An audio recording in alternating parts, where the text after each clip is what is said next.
జీవితంలో అన్నీ కోల్పోతానన్న భావన నీలో ఉంటే వృక్షాన్ని జ్ఞాపకం చేసుకోవాలి. ఆకులన్నీ రాలి పచ్చదనం కోల్పోయినా నిటారుగా నిబ్బరంగా నిలబడి తిరిగి పూర్వవైభవం కోసం ఎదురు చూస్తుంది. చుట్టూ ఉన్న చాలామందివి అర్థం లేని ప్రయాణాలే. ఖచ్చితమైన మార్గం అంటూ ఏదీ ఉండదు. అలా సాగిపోతుంటాయి అంతే. ప్రవర్తన, మాట తీరు సమయం సందర్భాలకు తగినట్లుగా ఉండాలి. అప్పుడే మర్యాద, మన్నన లభిస్తాయి. ఓపిగ్గా పరిస్థితులను సమీక్షించుకొని తదనుగుణంగా ప్రవర్తించే వారికి అంతా మంచే జరుగుతుంది. స్వార్థపరుడు సానుభూతి శత్రువు కన్నా ప్రమాదకరం. అతడి నటన నిజమనుకుంటే ప్రమాదంలో పడటం ఖాయం. తలుపులు మూసుకొని కూర్చున్నంత మాత్రాన తలరాతలు మారిపోతాయా? తలరాత గురించి ఆలోచిస్తూ కూర్చుంటే ఉన్న తల పాడైపోతుంది. ఆలోచనలు మార్చుకుంటే తలరాతలు సైతం మారిపోతాయి. వయసు ఎంతైనా జీవితం రోజు ఏదో ఒక పాఠం నేర్పుతూనే ఉంటుంది. జీవితం ప్రశాంతంగా ఉండాలంటే రెండు మార్గాలు. సమస్యలు ఎవరికి చెప్పకూడదు, ఇతరుల సమస్యల్లో తలదూర్చకూడదు. దారి కనిపించినంత దూరం నడిచిన తర్వాతే అక్కడ ముందున్న దారి కనిపిస్తుంది. ఆగి చూస్తూ ఉంటే ఎప్పటికీ అక్కడే ఉంటారు. ఖచ్చితమైన లక్ష్యానికి కఠినమైన శ్రమ తోడైతే ఉన్నత స్థానం మీ సొంతం అవుతుంది. ఒక్క క్షణం సహనం కొండంత ప్రమాదాన్ని దూరం చేస్తే ఒక్క క్షణ అసహనం మొత్తం జీవితాన్ని నాశనం చేస్తుంది. కొందరు మనుషులు ఎటు గాలి వీస్తే అటు మాట్లాడతారు, కానీ గాలి ఎటు వీస్తే అటు కొట్టుకుపోవటం చిత్తు కాగితాల స్వభావం. ఏ ఆలోచన అయితే నిన్ను ఎక్కువ బాధ పెడుతుందో అదే నీ జీవితం మారడానికి కారణమవుతుంది. పోరాడాలనుకుంటే నీతో నువ్వు పోరాడు. గెలవాలనుకుంటే ముందు నీపై నువ్వు గెలువు. నిన్ను నువ్వు గెలిస్తే ప్రపంచాన్ని గెలిచినట్లే. భయపడే మనస్తత్వం నీదైతే ఎప్పుడూ ప్రమాదం పొంచి ఉన్నట్లే. తాళంతో పాటే తాళం చేయి కూడా తయారు చేయబడి ఉన్నట్లే ప్రతి సమస్యకు పరిష్కారం తప్పకుండా ఉంటుంది. ఆనందం కోసం బయట వెతక్కు. నీ మనసు ప్రశాంతంగా ఉంచితే ప్రతిరోజు పండగే. కోరికలు పరిమితంగా ఉంటే బాధలు తక్కువే ఉంటాయి. జీవితంలో ఏది కోల్పోయినా ఎక్కువగా బాధపడకు. చెట్లు ఆకులు రాలిన ప్రతిసారి కొత్త ఆకులు చిగురిస్తాయి. కోల్పోయినప్పుడు కాదు, కోలుకుంటున్నప్పుడు అర్థమవుతుంది జరిగిందంతా మీ మంచికే అని. జీవితంలో దేనికే ఆశపడకూడదు. తలరాతలో ఏముంటుందో అదే జరుగుతుంది. గెలిచిన కథలో గమ్యం ఉంటుంది, ఓడిన కథలో జీవితం ఉంటుంది. మనిషిలో కోపం, సహనం రెండూ కూడా ఒంటరిగానే ప్రయాణం చేస్తాయి. కానీ కోపం వస్తే అన్నిటినీ లాగేసుకొని పోతుంది. అదే సహనం ఉంటే అన్నిటినీ దగ్గరకు పోగేసి పోతుంది. మాటకి విలువ లేనప్పుడు మౌనంగా ఉండాలి. మీకు విలువ లేనప్పుడు దూరంగా ఉండాలి. మంచితనం కూడా మెడిసిన్ లాంటిది. డోస్ ఎక్కువైతే ప్రమాదం. పోటీ లేని గెలుపు, కష్టపడకుండా వచ్చే డబ్బు, నమ్మకం లేని బంధం జీవితంలో ఎప్పటికీ తృప్తినివ్వవు.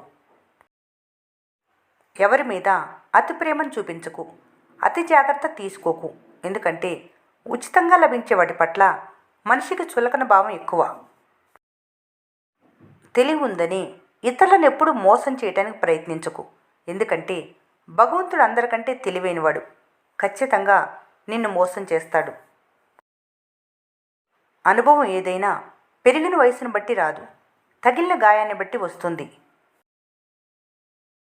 మనిషికి రెండు రకాల చదువు అవసరం. ఒకటి బ్రతుకు తీరు చూపించేది, మరొకటి ఎలా బ్రతకాలో నేర్పించేది. కల్మషం లేని మనుషులకే కన్నీళ్ళు ఎక్కువ, కపటం లేని హృదయానికే కష్టాలు ఎక్కువ. అకారణంగా ఒక వ్యక్తి నీ మీద అతి ప్రేమను చూపిస్తున్నాడంటే అతను నిన్ను మోసం చేసి ఉంటాడు, లేదా మోసం చేయటానికి ప్రయత్నిస్తూ ఉండి ఉంటాడు.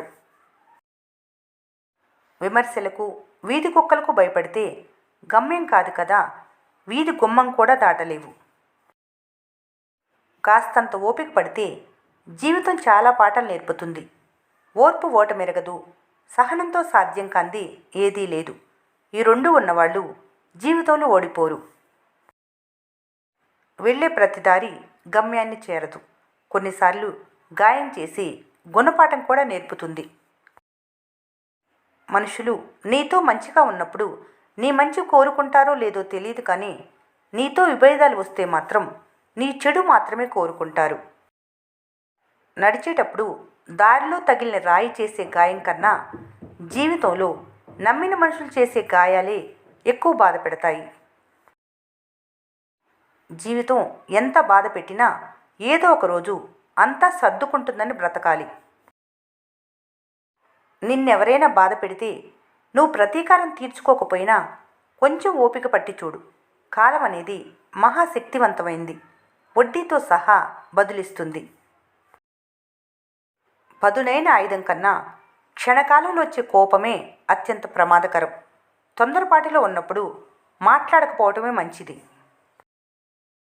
నీ మరణం తర్వాత నీకోసం ఏడ్చే కళ్ళ కంటే నీ జీవితంలో నీతో కలిసి నవ్వే పెదవులు దొరికితే నీ జీవితం సార్థకతమవుతుంది.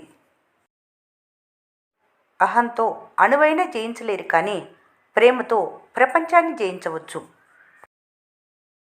కాలంతో పాటు మౌనంగా ఉండి చూడు, నీకే తెలుస్తుంది. నువ్వు పలకరిస్తే కానీ పలకరించని బంధాలేవో, నీ పలుకు కోసం ఎదురు చూసే బంధాలేవో. గెలుపు అనేది నీడలాంటిది. దాన్ని పట్టుకోవాలని చూడకు. నీ దారిలో నువ్వు సాగిపో. దానంతట అదే నీ వెంట వస్తుంది. కానీ నీ అడుగులు వెలుగువైపు పడితేనే నీడ ఉంటుందని గమనించాలి. పని చేసేవారు ప్రచారం చేసుకోరు. పబ్లిసిటీ చేసుకునేవారు పనిని పట్టించుకోరు.